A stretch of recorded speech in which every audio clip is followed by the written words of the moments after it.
What a day that was, wasn't it? A lot happened yesterday. I'm still processing everything kind of took place. It just kept getting more interesting as the night wore on.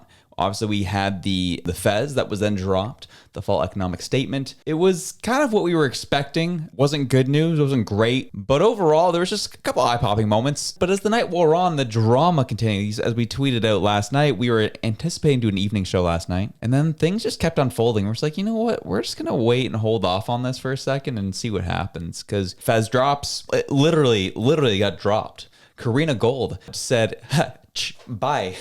I'm not going to talk about this. I'm not going to speak to it, obviously, because she wasn't the one who put it together, but also didn't want to be the one who's in the line of fire, which, you know, if she's going to stand up in the House of Commons and say, this is awesome, the Liberals are great, then, you know, speak to the statement. If it's so awesome, speak to the statement. Talk to the media. Why don't you?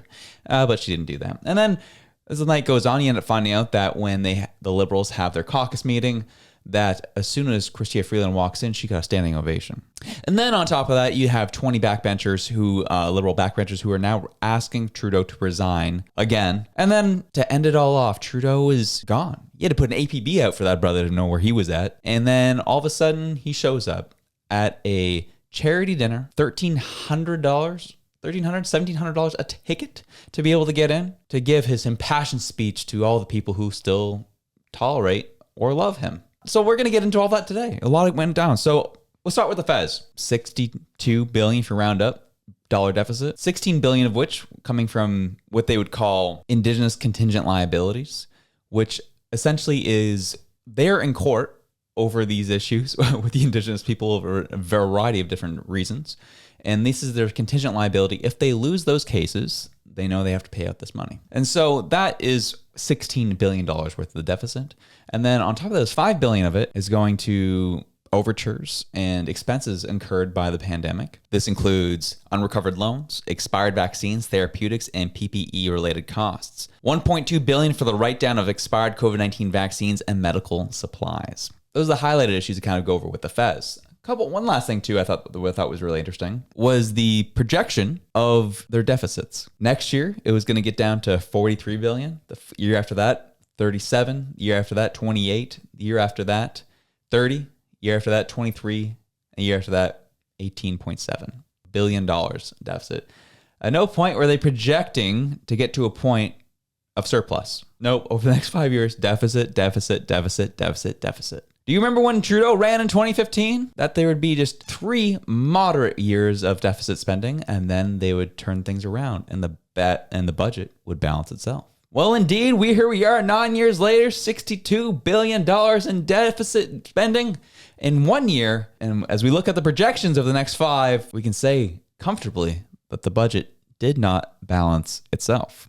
But let's get into the drama of what's happened kind of behind the scenes. What was reported late last night? The Globe reports that PM Trudeau advised Chrystia Freeland over Zoom on Friday that she would be removed from finance after she delivered the Fez before she faced reporters at a press conference.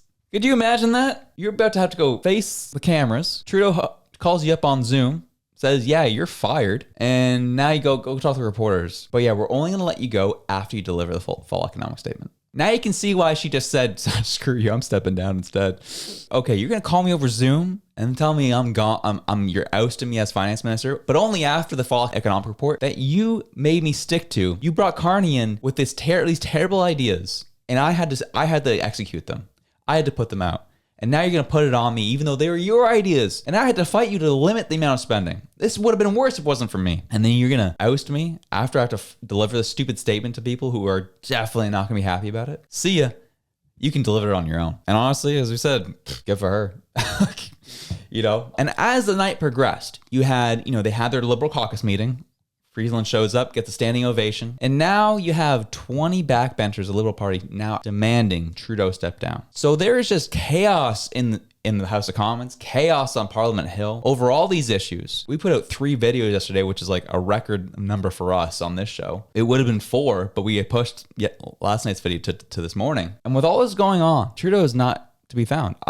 People were expecting, as you said, expecting him to show up in the House of Commons to either prorogue Parliament or to step down. Neither of those things happened. He didn't even show up. The next time we hear from him, he's showing up at a Liberal event, $1,700 a ticket, to give his address to people who he thinks still love him, that will still clap for him, that will still cheer for the BS that comes out of his mouth. And the only things he's shown up to between today and yesterday, because today's the last day before they go on parliamentary break, he showed up to this and he's just going to the Liberal Christmas party tonight. That's the only things he's showing up to. This is the behavior of Trudeau, and we can typically expect that from him. Happened during the convoy, happened during the riots in Montreal, and it's happening during this. When chaos erupts in the country under his tenure as the prime minister, he's nowhere to be found. The next time you find him, he's talking to a bunch of liberals and then puts on a great thespian performance. An eventful day, and it has not been an easy day, but I wanted to come here tonight and speak with you, dedicated, devoted members of the Liberal Party, because you, not me or any other politician, are the beating heart of this movement. You are the ones that never shy away from knocking on doors, from making phone calls. Pierre Poilievre is uninterested in building more homes, delivering vital supports, creating good jobs, or even, as we saw with his opposition to our GST tax break, he's opposed to even cutting taxes. That's a given with the Conservative Party. But what makes Poilievre different is that he's willing to actively bet against Canadians and Canada. He says Canada is broken while actually trying his damnedest to break it. See, we're not living in simple times. The world is increasingly complex, unstable, and dangerous. And in this new global reality, we must all pull together. I love this country. I really do. I trust Canadians. There is no place I'd rather be than Canada, and it is the absolute privilege of my life to serve as your Prime Minister.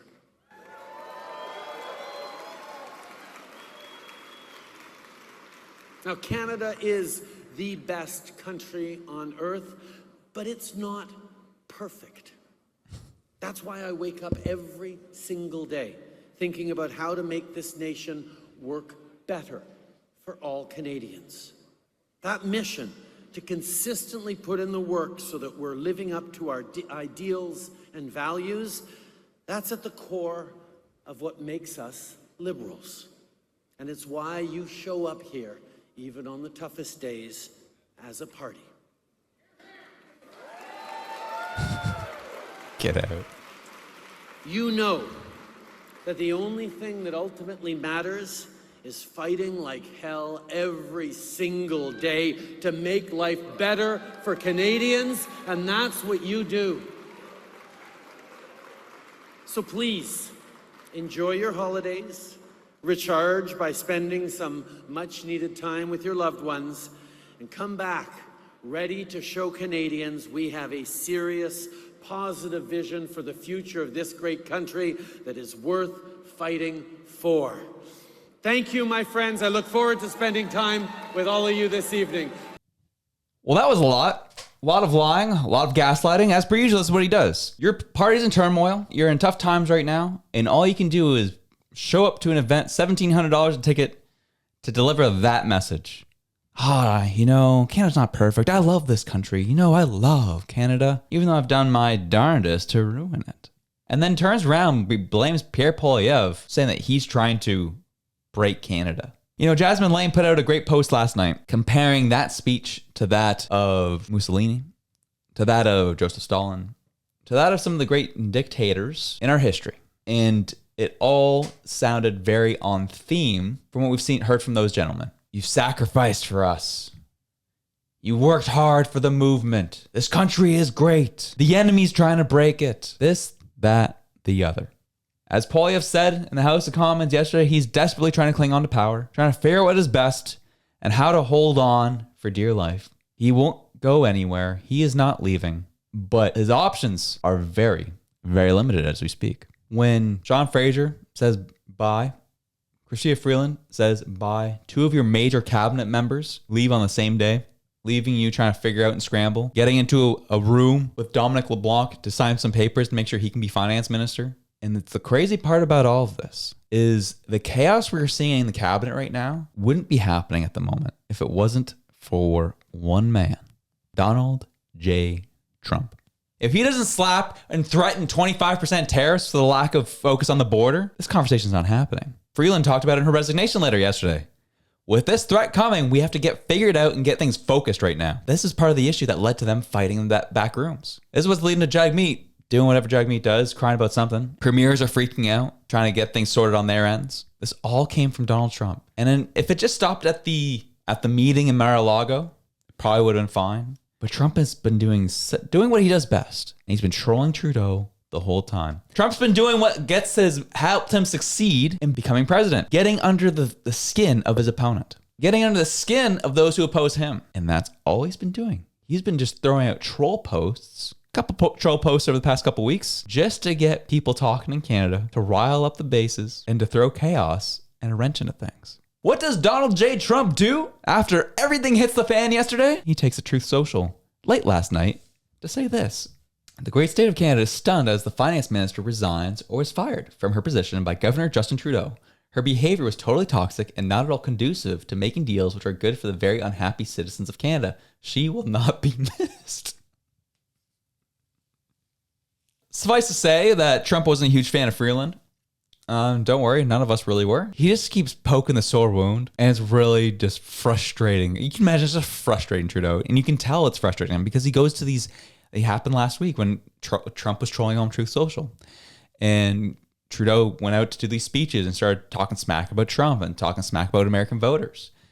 That is Trudeau's way of getting back at Trump because he doesn't have the spine to be able to speak to him directly. And so that's Trudeau getting fired up, and that's Trudeau getting frustrated. And seeing Donald Trump come back with this in the midst of all the chaos, just making fun of him, trolling him to no end. The federal government was already there. The Canadians, we've been putting mad pressure on this government. That's really been hard on them. You can tell it's been wearing on them. But the added pressure of Trump is what's pushed this whole party over the edge. When you have backbenchers calling you to resign, your cabinet ministers are resigning, you are trying your best to swing Mark Carney in. Poilievre's putting pressure on you. Trump's putting pressure on you. Jagmeet is doing Jagmeet things. He's just more so a nuisance at this point. It's not helpful if you are a liberal. Trump has thrown this whole thing into chaos. And this is why I've been saying from day one why I follow American politics.